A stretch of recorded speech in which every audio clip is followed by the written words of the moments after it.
ज़्यादातर लोगों को ये लगता है कि भीष्म पितामह का निधन महाभारत युद्ध के दौरान ही हो गया था, लेकिन ऐसा नहीं है।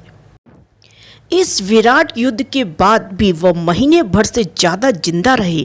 बाद में उन्होंने खुद अपनी मृत्यु का दिन चुना और प्राण छोड़े।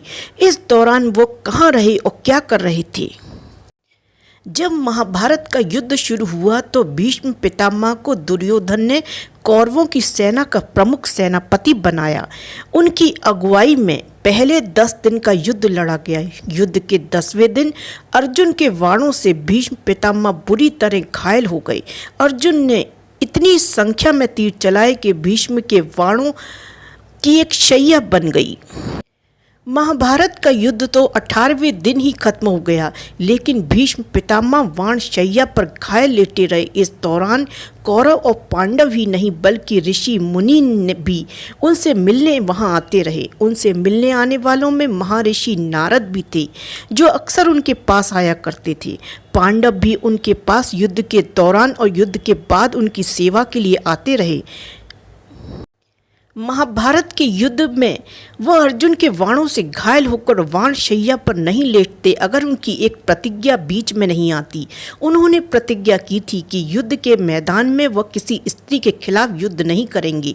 इस कारण वह शिखंडी युद्ध में उनकी तरफ बढ़ा और तब भीष्म ने अपनी अस्त्र शस्त्र त्याग दिए, निहत्थे खड़े हो गए। तब अर्जुन ने उनके ऊपर तीरों की बारिश कर दी। महाभारत युद्ध में भीष्म बुरी तरह घायल होकर जब बाणशैया पर लेटे तो उन्होंने अपने प्राण नहीं त्यागे।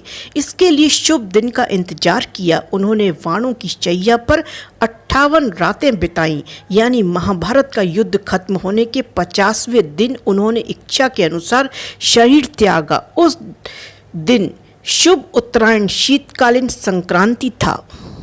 महाभारत का युद्ध खत्म होने के बाद उन्होंने बाणशैया पर लेटे लेटे क्या किया?